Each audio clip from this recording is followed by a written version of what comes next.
Welcome to the PTA Real Estate Podcast. I'm your host, John Caligiuri. I'm accompanied by my co-host, Nick Kellen. Nick, welcome to the program this evening. Glad to be here. Nick, how was your weekend? Good. Went for some long runs and walks in the park. Around Houston, there's so many good parks. So Herman that's what you Park. did this weekend. You went running this weekend? Yeah, gotta stay fit. Stay fit? Yep. Healthy body, healthy mind, healthy phone calls, good sales. I mean, it all just plays into one, you know? Just been cashing checks, snapping necks since 1997. Yep. Yep. Yeah, so that's really what I did. Just work out. Closed up some deals. Picked up some checks. Picked up some checks. That's what we like to hear here. Yep. Yeah, I had a very uneventful weekend. I watched Texas. I can't believe we almost lost to Kansas State. We were giving it away to them. That kicker, I would feel horrible if I was that kicker. Yeah, it was pretty bad. Yeah, Kansas State special teams, I could play for them. As a 25-year-old washed up. I never was, not even a has-been. Second string in D3. Yeah, if I was so lucky. I was left bench in flag football. Yep. Right on the bench. Yep. So you want to get into the topic? Our topic today that we're going to discuss is self-checkout. I know I have my thoughts and opinions on it. I know Nick has your thoughts and opinions on it. So let's kind of dive right in. Nick, what are your thoughts and opinions on self-checkout? So, yeah, I went to Home Depot. I was looking for some doggles for my couches. My legs and my couches were like splitting up. The doggles that were holding the beam and the leg together were cracked. So I had to go to Home Depot, buy some. And when I went to check out, they didn't have any actual checkout. It was all just self-checkout. The whole thing, only self-checkout. And I had my wife with me, and she said, "I just do self-checkout." I'm like, "I don't work here." You know, it's. Oh, so you're one of those people of where if I'm going to buy the meal and you're not going to cook it for me, you might as well check me out. You one of those guys? Yeah, I don't work at Home Depot. That's not my job. I'm not getting. Am I going to get a self-checkout discount? I don't believe so. They might charge extra for you to self-checkout. Exactly. So I'm definitely one of those guys. I don't work there. So it sounds like you're pretty hardcore against self-checkout. Yeah. I completely 100% agree. I cannot stand it. I despise, like, when I walk into a store and I see the self-checkout, it's like, oh my goodness. Because it never works the first time. The only place it works the first time is Costco, because they have like the people with the gun and they come up to you and they scan your ID and they do it and they move with like little speed, volume, and intensity. But I've never everywhere else, I always have to wait for someone to unlock the register. That's one thing I hate the most is when you have to wait, like you scan it wrong, and next thing you know, you have to unlock the register. It's like, and don't ever buy alcohol. Otherwise, you have to wait for the slowest employee to come to you to check your ID and type in whatever they have to do on the computer. It takes them longer to find you than it does to check out. Just have them check you out. Oh, I hate it. I despise the self-checkout. Yeah. It is getting phased away. Like a lot of articles are now coming out about these big companies phasing out self-checkout, and it's going to be good. It's going to be good for everyone. I think they should phase it out because one, security. I feel like the theft is way up because there's not enough employees at the store. Like, because if you walk into any store, there's like 2 or 3 employees, and they're at one of them's in the back using the bathroom, and the other 2 are picking their nose. Yeah. It's atrocious. It's heinous. It's hideous. It's un-American. And the whole idea is that it's supposed to be faster, but it's not. It's slower, more time-consuming, a bigger headache.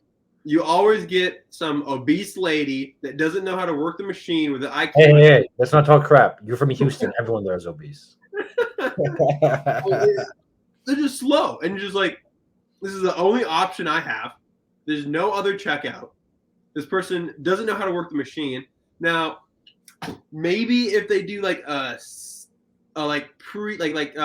pre-check for like airlines, if they do an IQ test on, hey, you are capable of working this machine, you can use this self-checkout. So it actually goes fast.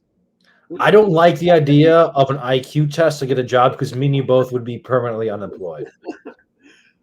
But most people don't know how to use those machines, and it's No, I was a cashier for a little bit recently. I would say within the last 6 months, I was a cashier at a good old fashioned Stop and Shop.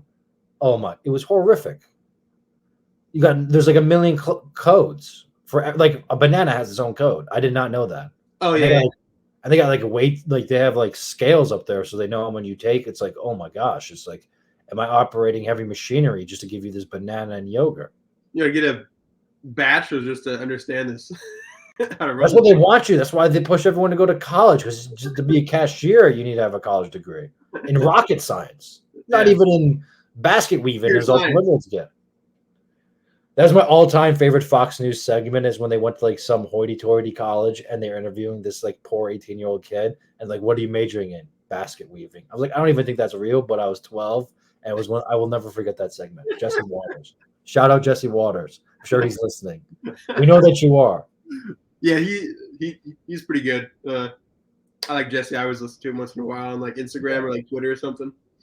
Just the one thing that annoys about him because he was a man on the street, and when you do political man on the street, I never get anything out of it because they're just cherry picking the biggest idiots. Oh yeah. Like if you give me a photo, like if you give me a camera and a microphone and go to like because there's always like a big center, like go to like Central Park for an hour, I will find you 30 idiots, and then I also find you 30 like well composed people. It never gives you good like read on the situation. Mm-hmm. And then the only good content is going to be like the idiots that don't know like who the first president was or something. Yeah, who is that?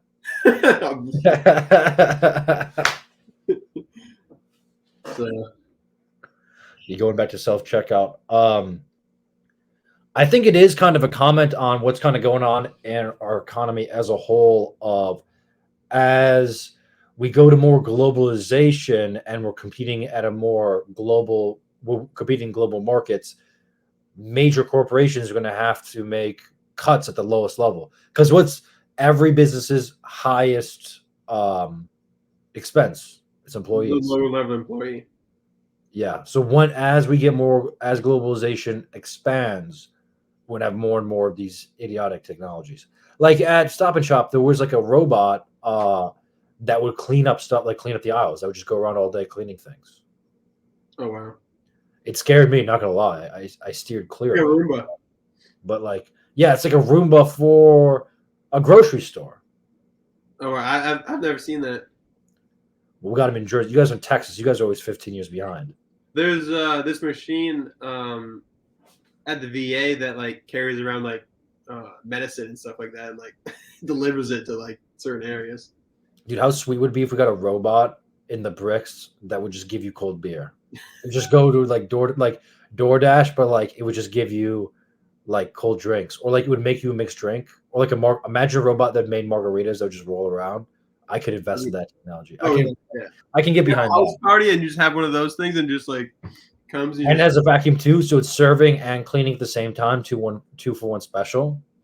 I think we need to get a patent on that for sure. I think we might need a transition from real estate to technology.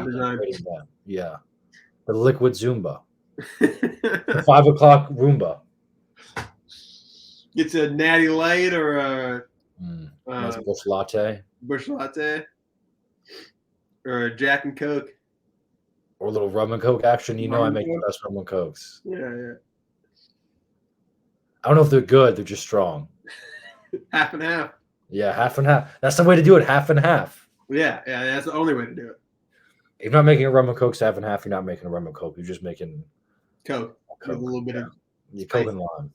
And who wants a Coke and a lime? No. Actually, the lime in the Coke and rum is pretty good. I think the first time I had it was like a couple months ago that actually added a lime to it.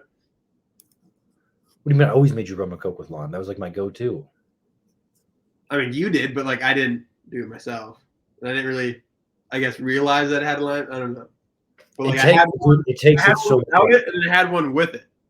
And the one with, I mean, it was just so much better if you add the lime to it. You know, I learned when I went to go see Hamilton in Chicago, and the guy I asked for a rum and coke during intermission. Not a big deal. Now, I was mentioning I went to Hamilton. Yes, I'm cultured. And then the guy at intermission, I was like, "Yo," I was like, "Give me 2 rum and cokes," and they gave me a lime. Like, what is this lime thing? I almost gave it back, and then I took a swig, and it changed my life. I will never forget that trip. I don't know anything. Don't remember a second of Hamilton the musical. I remember those rum and cokes though.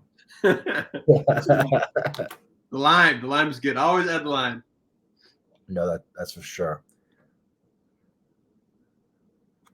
So, do you know a little bit of history about the self checkout? I know it kind of came to prevalence when, because it kind of ties into our next episode too, of the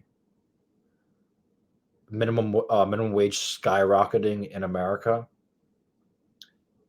Yeah, I'm not sure why it did. I just all of a sudden I just saw this self check. I'm like, what the hell? Like I immediately knew it was just a horrible idea. Yeah, the self checkout. I was never on board. Yeah, no, it's hard to get on board. Just poor technology, poor servicing, like it has led to a bunch of issues of theft in the workplace, customer service being an all-time low. You see stats and surveys all the time. The American consumer is fed up with the customer service they have been given.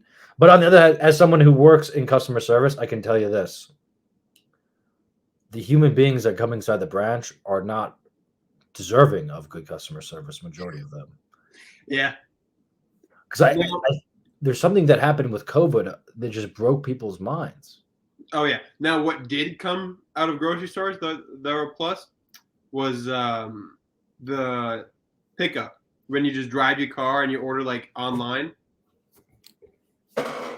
You know what I'm talking about? Yeah, I've never utilized that service. Break me down that service for me and how it's possible. Sell me the service because I was always hesitant to do it. It's so nice. So I think like Target has it. HEB is the grocery store in Houston.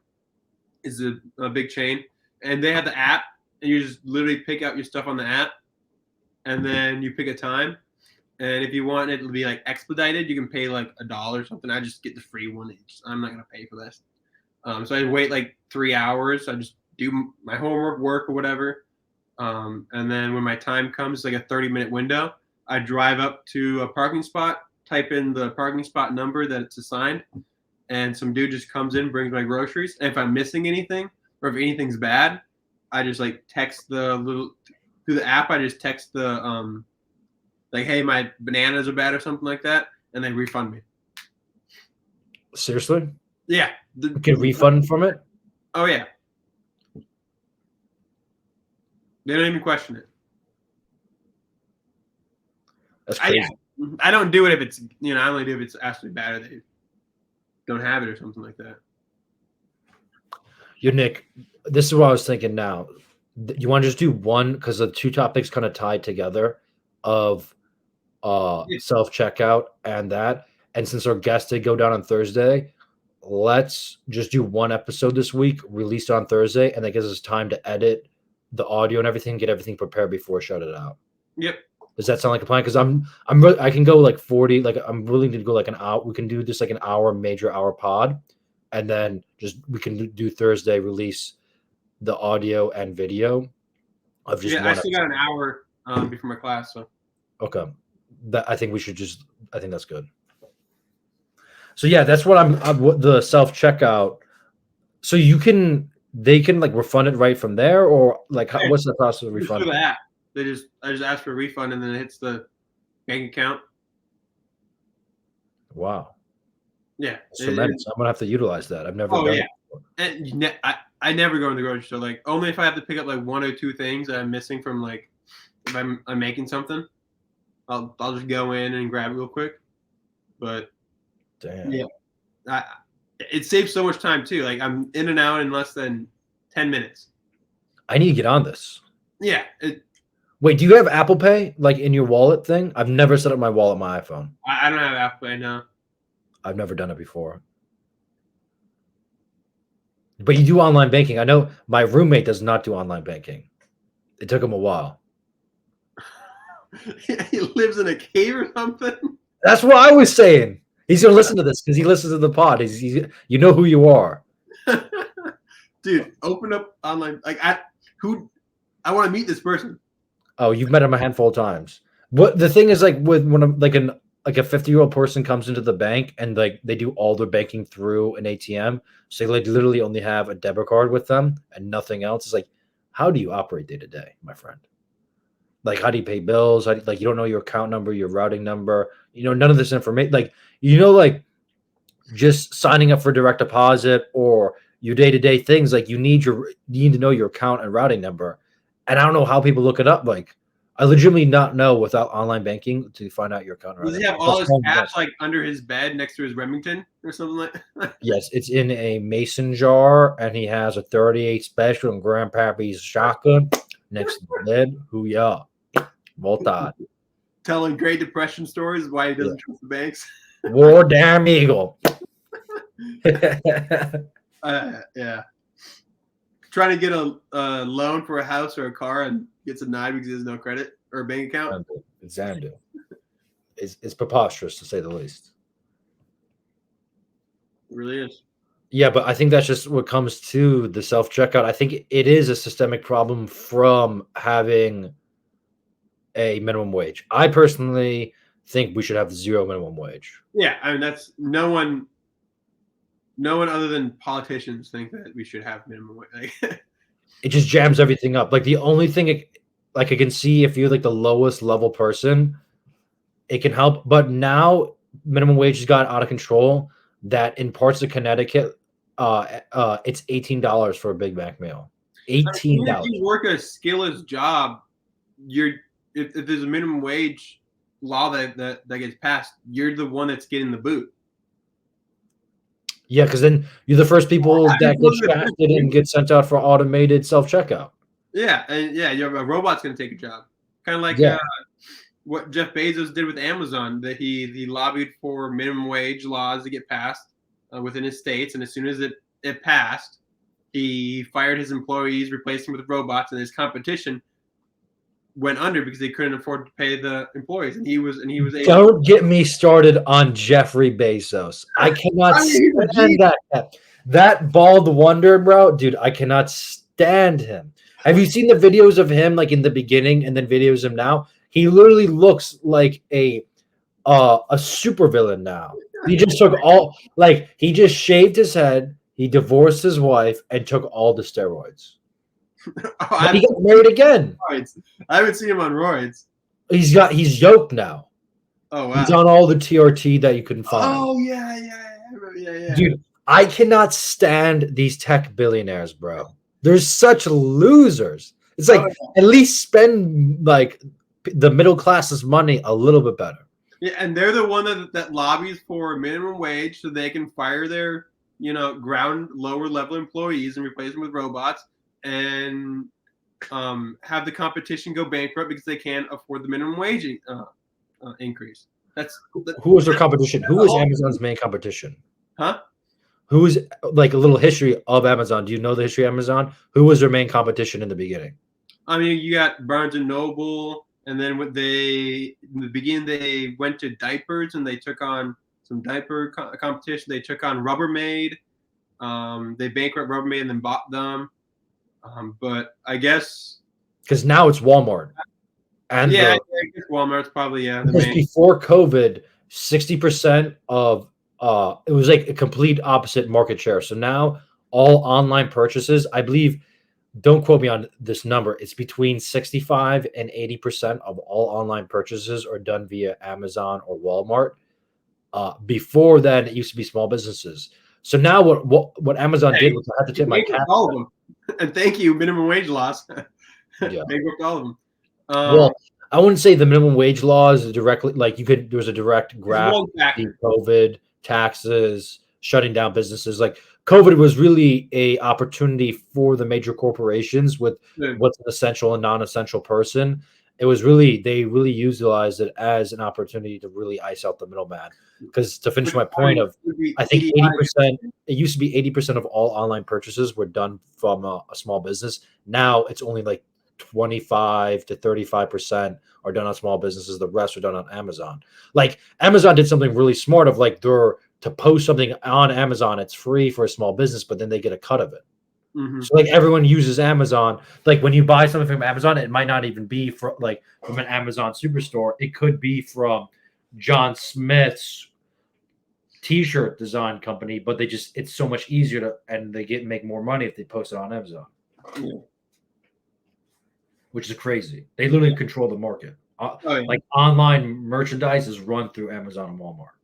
Yeah. I mean, I wonder at what point will eventually one might take over the other one. Then maybe antitrust laws might come in eventually. I don't think one's going to take over the other one. They don't really do that anymore. It's more of partnerships because like you know how they say like Oh yeah, Disney yeah. is the parent company. So I don't think Amazon. I don't think there's a world where Amazon buys out Walmart or vice versa, or what's the Chinese one?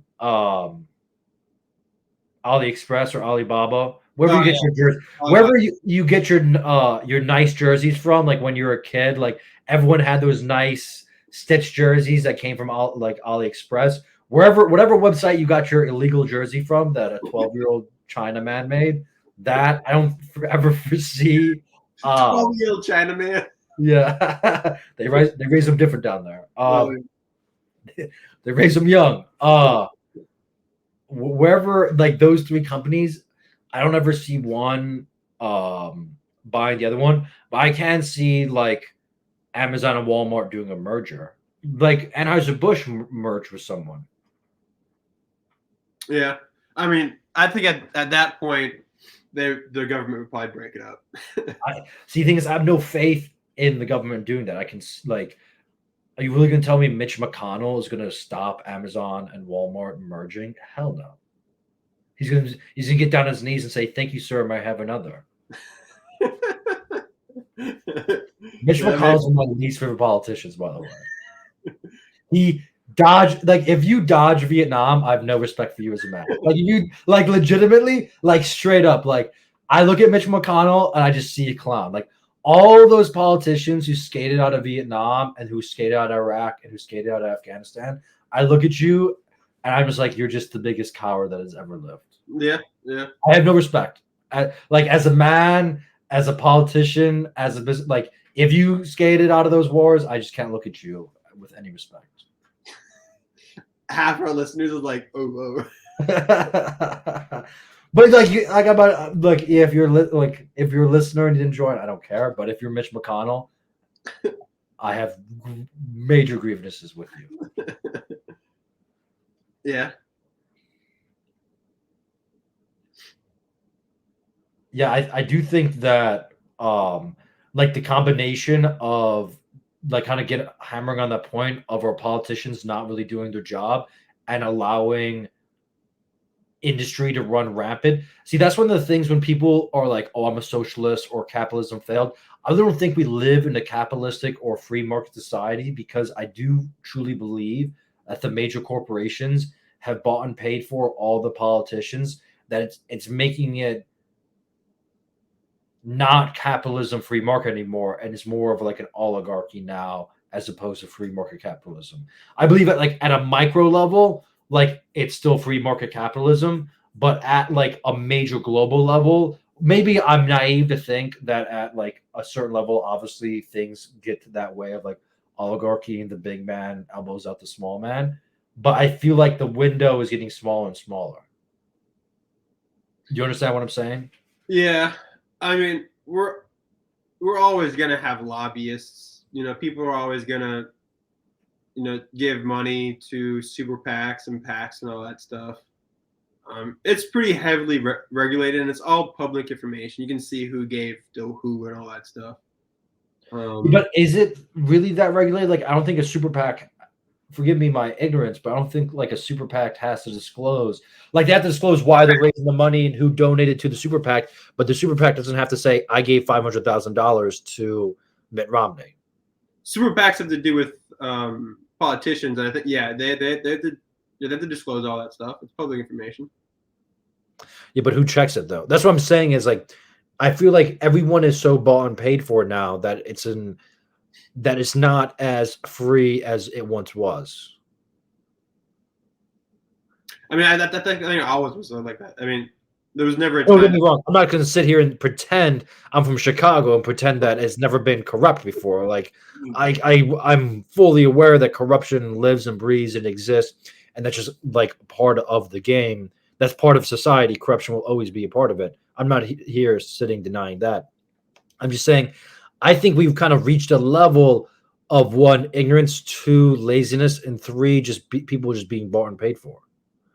Like Nancy Pelosi can't even string a sentence together, but how is she making moves in Washington? You know what I'm saying? Like, on like what American citizen in California who sat there and voted for Nancy freaking Pelosi?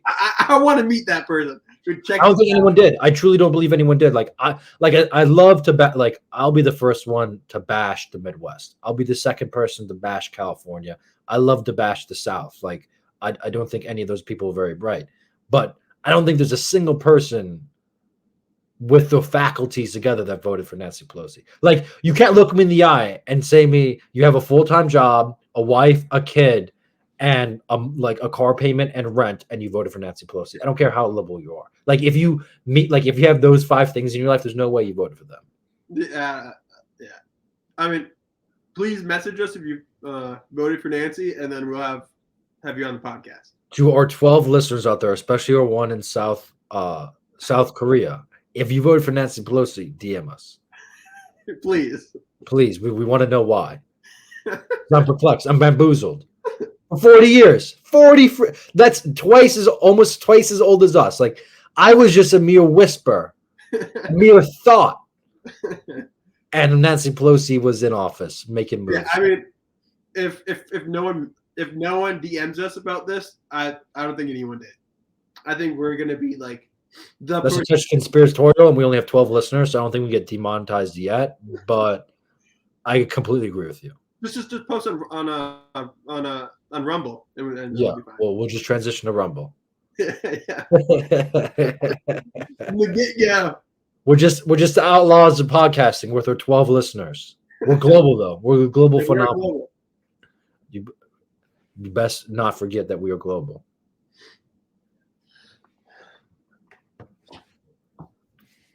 All right. I mean, I think this kind of wraps into our second topic. And I'll pull up the article right now for us.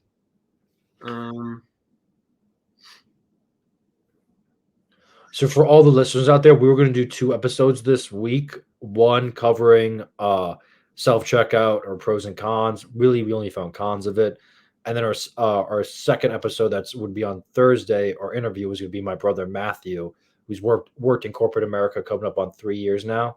But he unfortunately got a concussion, so we're just going to do 1 episode this week on Thursday. But Nick's pulling up the article right now. Yeah, I pull up on mine. I kind of like that we're video now too. What's up? I like that we're doing this video now too, so I can actually see you. Because doing it via the phone was not ideal. Did you send me the article text message? I believe I texted it to you.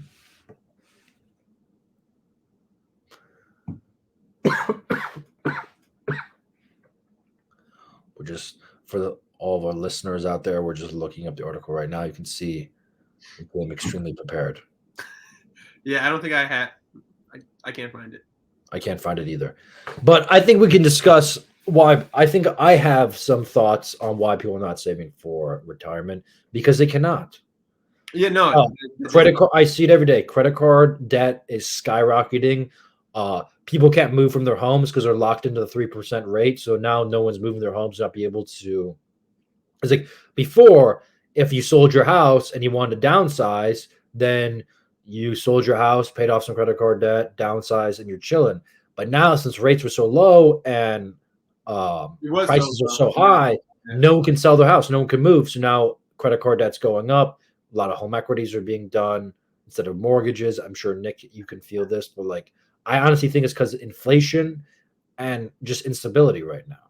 Yeah, most definitely. People can't afford to save up. No, you really cannot. You got to put everything on the card and hope for the best. The American dream.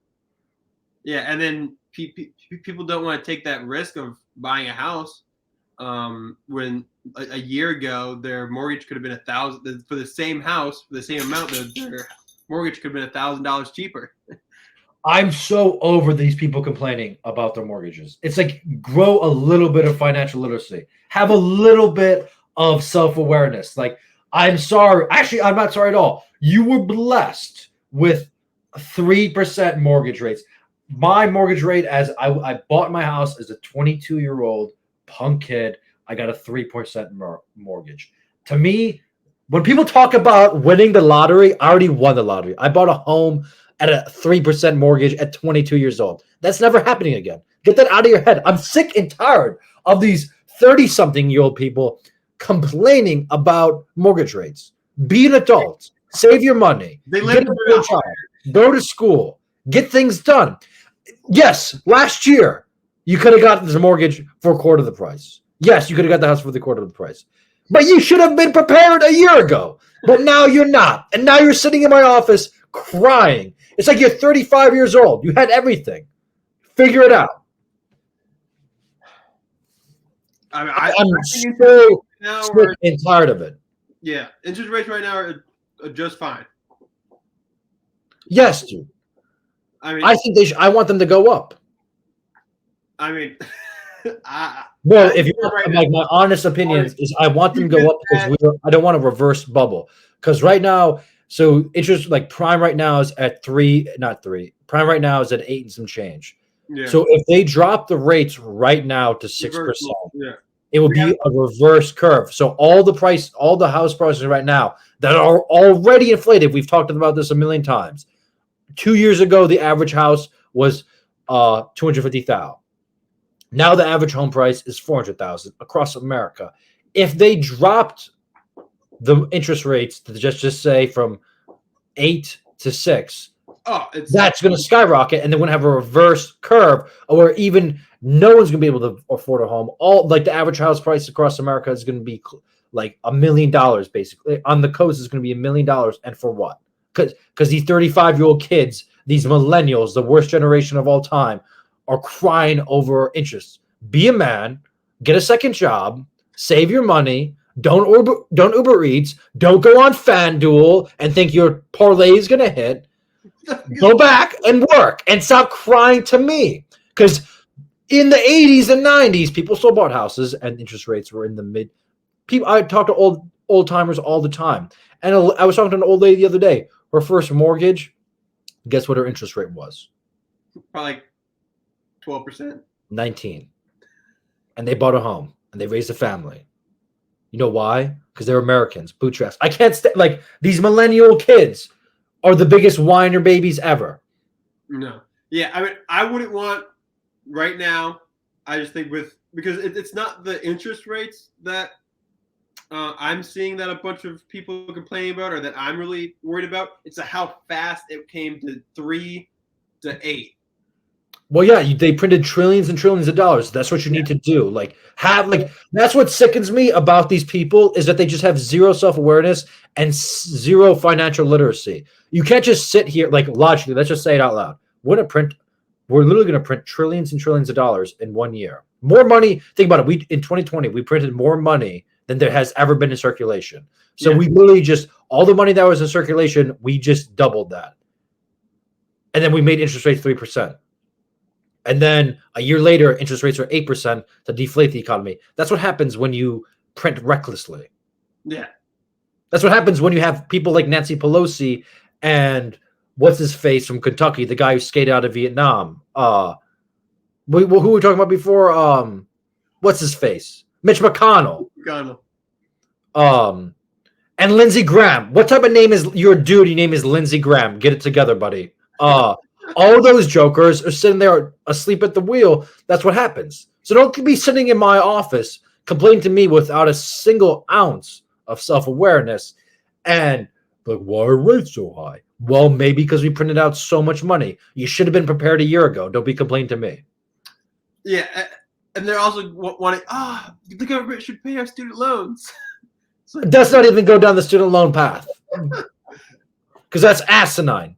That is asinine for someone to say that. It's They like, should pay my bar tab too. I learned more in the bar than half these people did in college. yeah, it's just insane. It is insane, and a lot of people like actually think it's gonna happen. What? Paying off the student loans? That the government's gonna pay the student loan.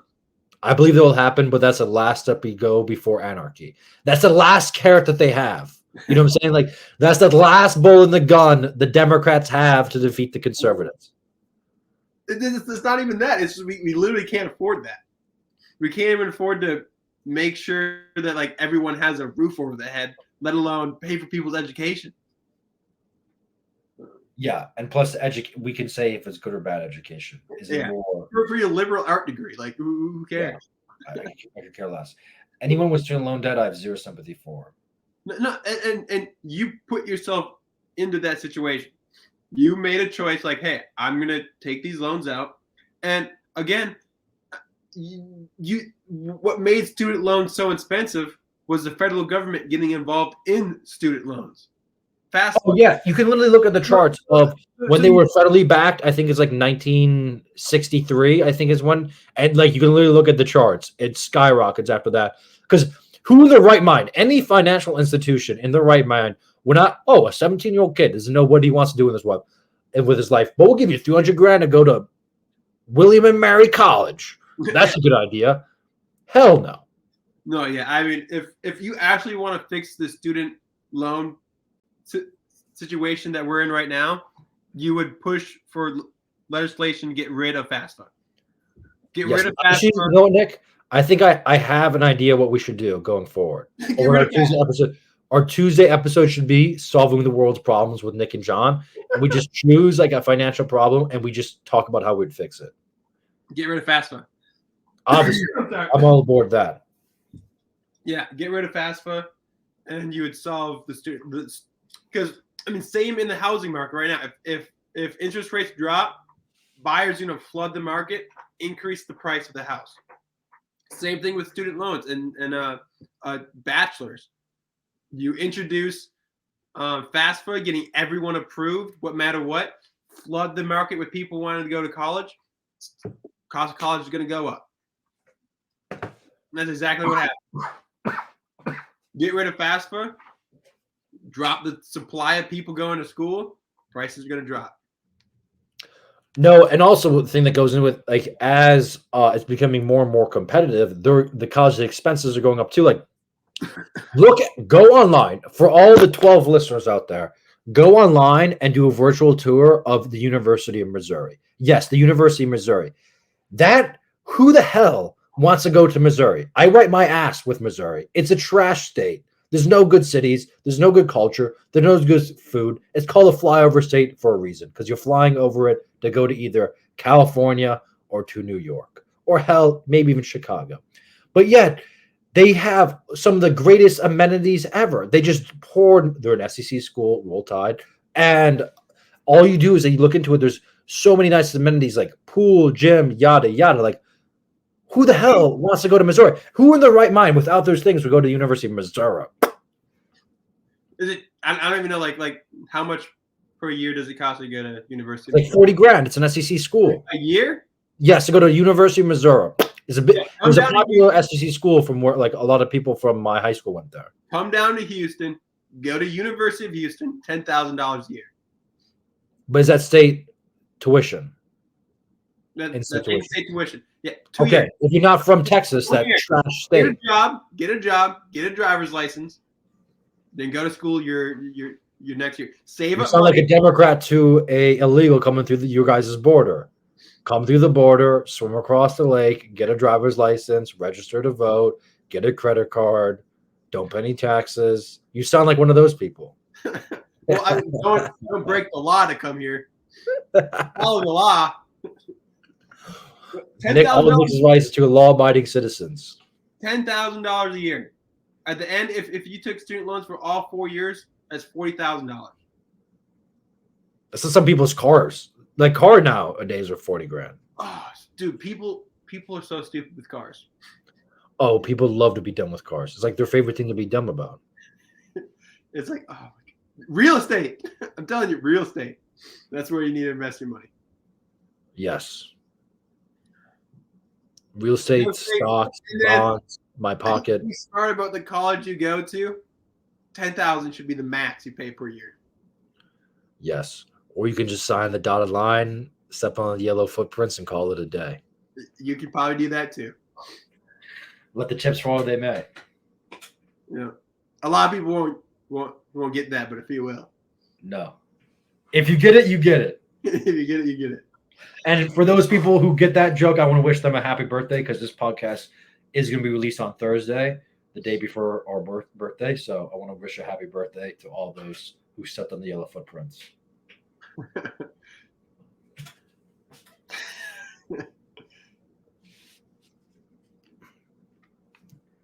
Yeah, that's really all I got when it comes to minimum wage. I know that was a roundabout way to we should abolish it.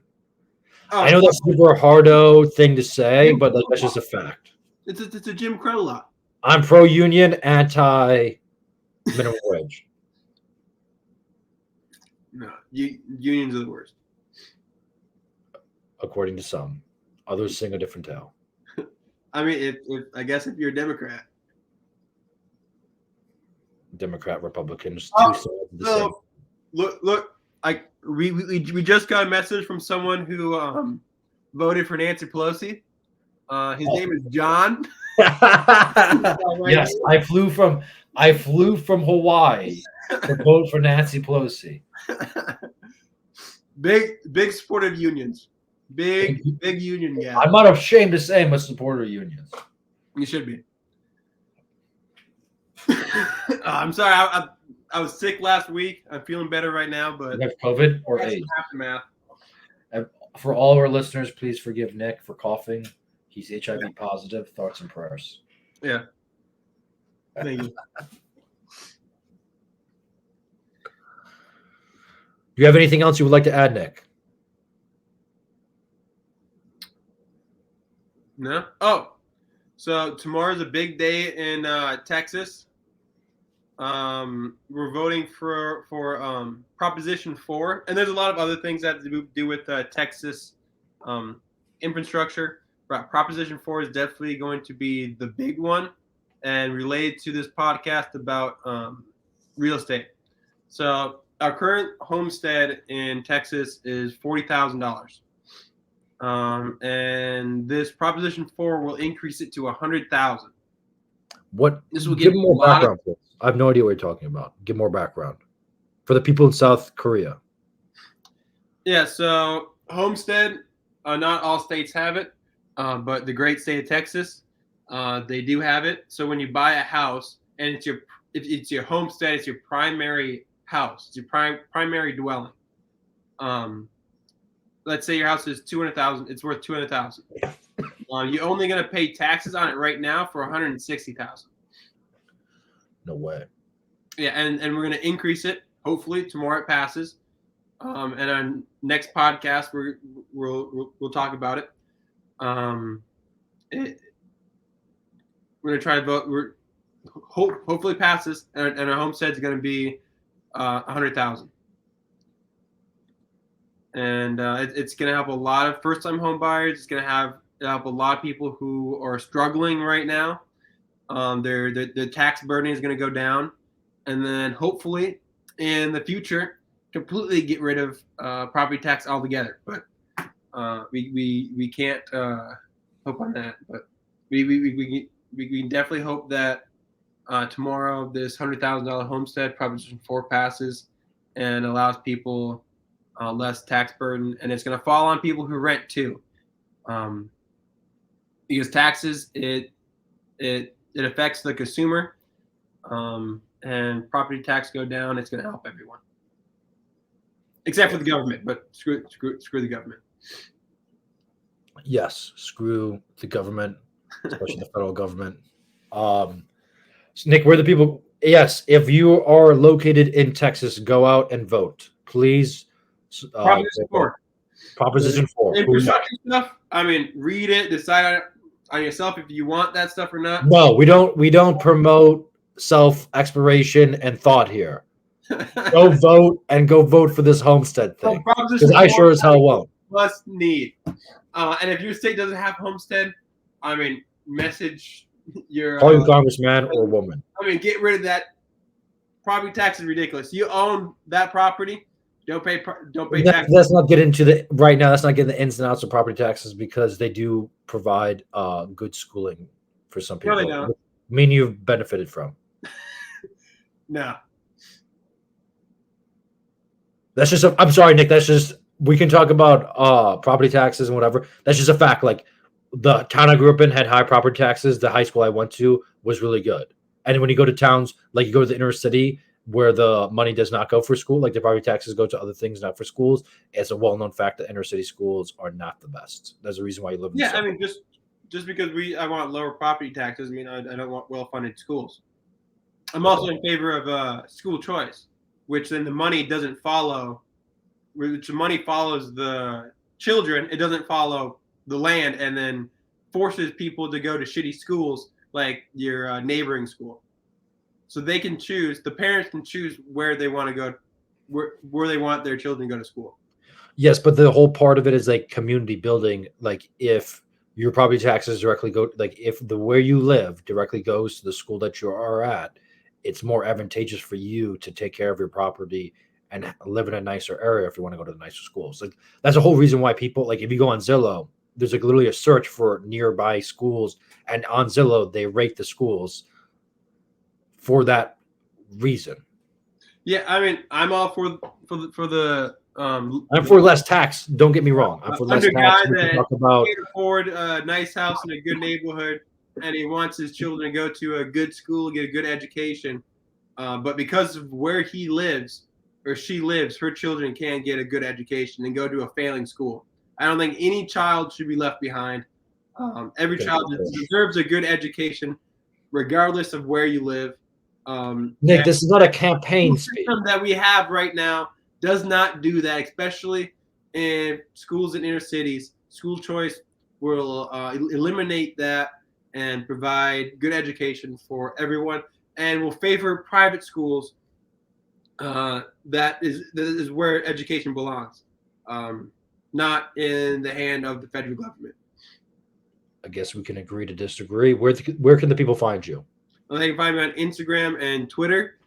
And you can find John at wherever voting box for Nancy Pelosi is. Yes, that's where I'll be located tomorrow. Please go follow the pod at real _PTA _pod on Instagram.